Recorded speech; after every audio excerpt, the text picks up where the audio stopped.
About to start the movie. Get your popcorn, get your popcorn and light. Let the show begin. Lights, camera,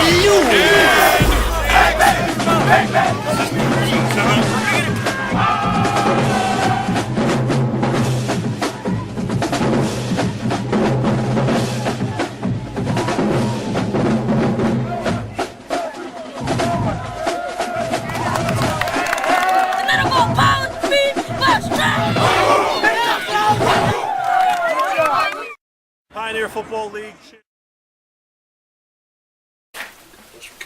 All right, Pioneer Football League. This is our championship wrap-up show. We had a pretty eventful, awesome season.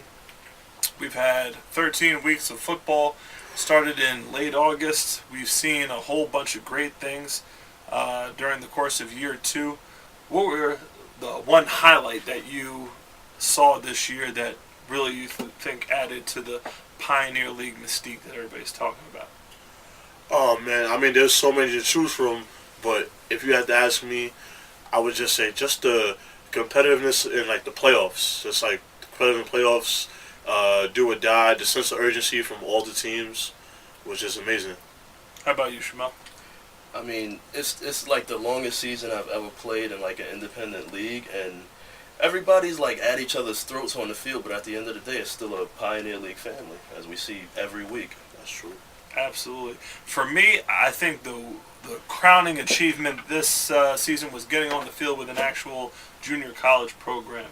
And added to that, the national champion Grizzlies from Connecticut, who are the intramural, recreational, whatever you want to call it, activities board champions for the United States. I mean, that's you gotta be pretty good to be nationally ranked in anything. So I think that was one of the most memorable ones. The venues that we play at were impressive to begin with, but going down to Toms River with the Colts and going down to South Jersey with the Knights was definitely two trips that were pretty fun to do in terms of the collegiate level.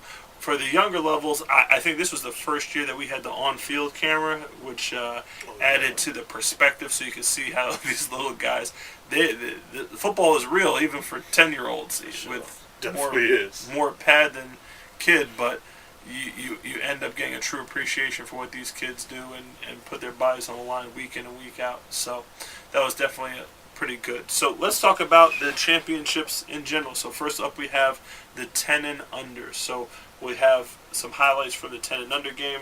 Fridge, tell us about the Steelers and the Nittany Lions. Oh man, even though I had said that the Nittany Lions were going to win, Steelers did not disappoint. They definitely showed up to ball, and it was amazing, man. It was like I said it in other before. It's like the running. It was the running ball because that's all they did was run the ball, run the ball, run the ball, run the ball. But it was truly a treat, man. And it came down to the end. I think if it was a couple of more seconds, we might have been crowned a different team as champions. It definitely did go back and forth. The Steelers, Nittany Lions just ran out of gas at the end. Number 50 had a heck of a game. That big kid, he's going to give some people some problems, man. I think every time he tackled one of the kids from the Steelers, everybody was like, "Ooh!" In our 12 and unders, we had our less than competitive game, but that's the way it's been all year for the undefeated Long Island Spartans. Talk to us about it. Definitely. The Long Island Spartans have been working since the offseason from the 2013 offseason, and it pretty much showed on the field. Congratulations to those guys. It was a lopsided victory. They lit up the scoreboard, and the other team just didn't have a chance. They left nothing in doubt through the air. It started off with a pick six, brought back by number 7. Number 11, number 7 on the Spartans are definitely going to be players that you're going to need to look at both on the high school level and probably on the college level. And dare I even say we could be looking at some get paid to play type guys that came out of the Pioneer Football League. So, we definitely want to keep an eye on what those guys are doing because they did some really good things. Coach Gerald and the guys over at Long Island Spartans, their first championship appearance, and they are 1-for-1 in championship games, which is definitely a good thing to have. The third undefeated team in the PFL. Third undefeated team in the PFL, absolutely. So we move on to the intermediate division, which had our upset special. Oh yeah. Bronx Colts came in defending champs, riding high on a very successful regular season. What happened in that one where we had the Steelers take their second trophy home for the day? I think after they won the first one, there was like, there's no way in heck we're gonna lose one too. So they went 2-0 on that one. They took an early lead, and they told the Colts they'd never given up.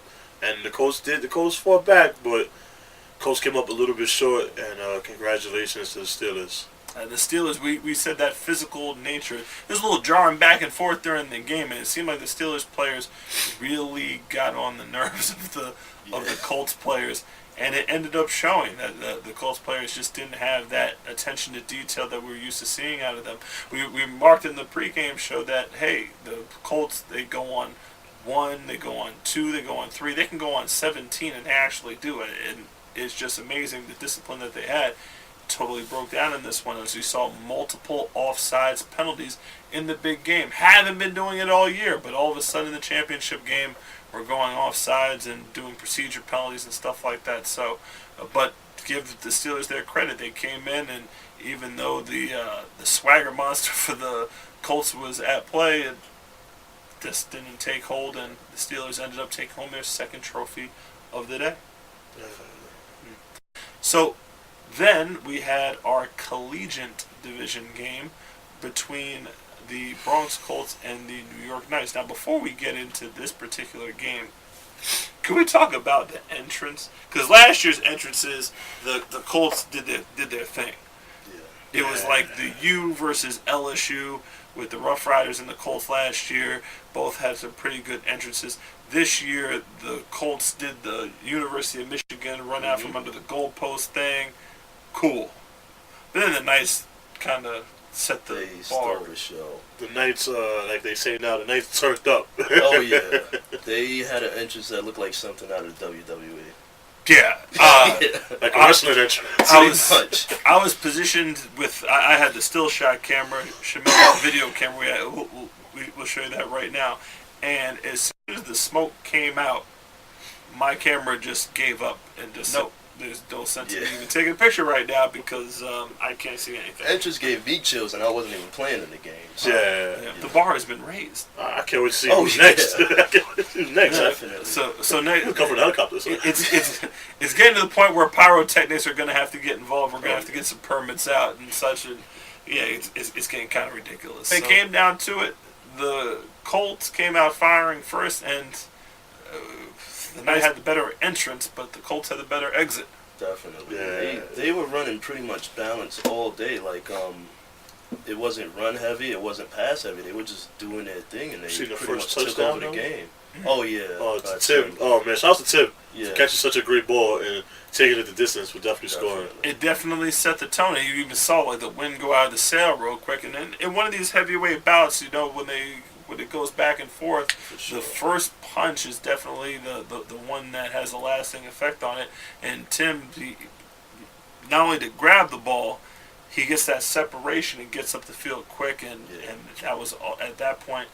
The game was definitely not at that point clinched, but I think that really set the tone and gave the Colts some confidence. Definitely. Last year, you just saw the difference. Last year, when they got down early, that confidence just wasn't getting around on it. And then now this year, it's totally different. They came out, they were confident. The Knights did punch back. They definitely did punch back. And the running backs were teeing off. Yeah, each of those runs, those big runs, number 21 was going downhill in a hurry. 45 as well. 45 was going downhill in a hurry and coming down with pads and had some bad intentions behind him. So it definitely was a treat for the crowd. The stands were packed with people during the course of the day. I think we set a record for attendance at Evander and on any level. Pretty much. Golly, and on the line. For the food, let's talk about food for a second. Since Pat got there first and I got there shortly after, they definitely had breakfast. They had hot chocolate donuts. They started at 9 a.m., right? Yeah, about 9 a.m., 9:30. It was amazing. Then it went on to lunch. Lunch was hamburgers and hot dogs. I got my hamburger. The cheeseburger deluxe was off the chain. They continued with coffee and the hot chocolate all during the day. Golly, they must have made a fortune on hot chocolate because I know I had a couple cups. The headline event. Let's talk about the other things that went on during the course of the day. The obstacle course. Hilarious. When everybody tried to tackle me. Everybody tried to tackle Fridge. Fridge was part of the obstacle. Fridge was an obstacle on the obstacle course. What do you think was funnier, the Fridge tackling or the cone of death? Oh man, seeing Fridge's face when these kids are running at him, that was absolutely hilarious. But at the end with the cones, I just couldn't help myself after a while. That whole obstacle. Yeah, that cone. Yeah. There was one kid that there was 3 cones, and the first 2 cones were the smaller cones, as you can see. The third cone was a tad bit higher and really pointy and made of really, really hard plastic. Yeah. So this particular poor kid, I mean, kids were having a hard time with that third cone all day, which was part of the funniness of it. But this one child came up and struggled with the first 2 cones. So I figured that he would have figured out that if he couldn't get over the first 2 cones without getting the cone directly in the, dare I say, I guess that's one of the, right in the magic spot. Oh, yeah. The third one, he goes to get it and impaled himself. Bunch of DJ Code Blue. DJ Code Blue. Oh, amazing all day. Does not disappoint. He kept the crowd live, everything. Between the games at halftime, he definitely did his thing yesterday. Absolutely. The raffles. Oh man.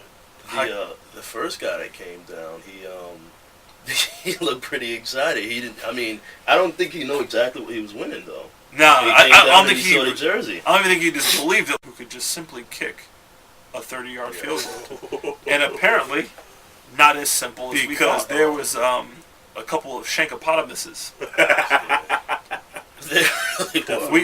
We had some guys that were stretching out, doing like the cable guy when he goes back and forth and does the wind sprints, and they're doing all types of stretches and stuff like that just to shank. One ball actually, after I would say a clear 3 minutes of preparation, the guy kicks it with all his might, and the ball goes a full 3 yards. I think he kicked more turns. Yeah. After all that preparation, 3 yards of kicks. So even turned the hat back. Yeah, a whole bunch. Oh man, it got real. It was hilarious. I enjoyed it. Indeed. So then we moved on to at that particular point, we had an awesome time across the board. The food was awesome. The raffle, we had one young lady that won a Lawrence Taylor autograph jersey, and she decided that she's just going to give it to her brother for Christmas. So, if you're that young lady's brother, golly, you definitely lucked out. Bronx Steelers cheerleaders. Oh yeah. At halftime of our first game. That is true. They put it on a show and definitely did very well. Evander Childs High School was a great venue. All the fans were great. They were in the stands, rocking, cheering on their teams. And the game of the day, the main event. Yes. Everybody was talking about it. The rematch, the Bronx Buccaneers and the Harlem Jets. There was no possible way that with all the hype around this game, that the game could have lived up to the billing. The thing is, there were people asking about this game with 1 minute left in that collegiate game. They said, when did the Jets versus Bucks start? And we had people outside of the gate waiting just for that game. It truly lived up to the main event. We had to pull children off of a fence 15, 20 feet in the air because they thought they had to pay for a ticket. There was 3 people that were standing on the opposite side of the field that were trying to look underneath the fence to try to get a glimpse of what was going on. When I tell you, I have no idea how those young men went to school today. Because, you know how you have in football those collisions that you're like, ooh. The crowd got tired, physically tired, because every single play was, ooh, hit. And the sound. take a seat during that game. And, oh yeah, people standing up the whole Yeah, game, the whole which is game. amazing. Stands packed. They didn't even sit down. In the rain, by the way. or anything. In the rain. Yeah. So, golly, the sound that those pads were making, it is hard to fathom how the human body can make those type of noises and still You could function. just feel the game coming up. Like the intensity in the air was amazing. The Jets getting ready on one side, the Bucks doing their thing on the other side. Yeah, the Bucks crowd went out a standing samurai. up. Oh, what a kid yeah. about a samurai? Like, Yeah. oh man. So let's talk about the game real quick. The Buccaneers came out firing first. Yeah. They got on the scoreboard. The Jets, who have been in this championship game before, as when the game is tight and we're waiting to make a play, which team is going to make that play? Usually it's the team with more experience. And the Jets came through. With the game MVP, Michael Ibanez, did some downhill running. Buccaneers players tried to strip the ball, what have you. After the Buccaneers had that stand, What could go wrong? what could possibly go wrong? And the Jets quarterback, let's talk about him. Yeah. Like, the thing is, I talked about this a few weeks ago. Ali, like, he does his homework. He prepares every week. If he's playing you, he's going to study that of game. the senior division. This time, he Congratulations. did his homework during halftime, and they just came out, and they took that second half, and there was no coming back from that. The Jets imposed their will through fullback dive. Oh, yeah. At the time, we awarded some trophies, handed out some more hardware. So now, it's off season. Yeah, finally. No, it's actually not off season. That All-Star Series is coming up. The All-Star Series, yep. Yeah. Not off season yet. Have a few more weeks of football, really. Practice starts the 26th, I believe, right? Of November. We have practice coming up Tuesday of next week. I have a lot of guys asking me about what's going on with the All-Star team. Well, this is what's going on with the All-Star team. There are still spots that we're going to probably need to fill. We have some injuries, some issues, and what have you. Everybody needs to be up at that practice if they want to try out for the team, and at that point we'll make decisions on exactly how we're going to fill this thing. It's such a family because you had guys from 15 all the way to 21. They're all on that bus. Everybody's vibing. You know, not a problem. The main goal was just to represent the PFL in another state and come back with the victory. And Myself and Shamel played last year in the All-Star game, and it was my first All-Star appearance in anything, but it was definitely worth it, and it was great. It was a great experience, man. I got to see guys I played against in the championship game who I never wanted to see again after that loss last year. But it was cool. Yeah, but it was cool, man. People are still wearing those jerseys. Yeah, people today. still wearing. Yeah, they're still wearing the jerseys now. Those PFL Army still wearing fatigue jerseys in practice. The jerseys were just outstanding. Just the camaraderie, getting to know each other, and so just knowing that we got to really represent New York City. University game, which is our first All-Star game, our interleague All-Star game, so to speak, is going to be on December the 1st, and that game is going to be held at Evander Childs High School. Admission will be $5 at the gate. As you see, probably go by fridge. Got them tickets. Got those highlights from All-Star practice. Yes. And the highlights from the 15 to 17 All-Star game, the college versus the U, up through till December the 15th, and then we'll go on a short hiatus, but you know us, we'll probably be either on a trip somewhere. Oh, Never know. Yeah, maybe a bowl game or two. Yeah. sounds about right. Let's do it. Indeed. So, Pioneer League, thank you all of our teams for a successful 2013 season, and we look forward to seeing you guys in 2014. Who does it better than us? Nobody.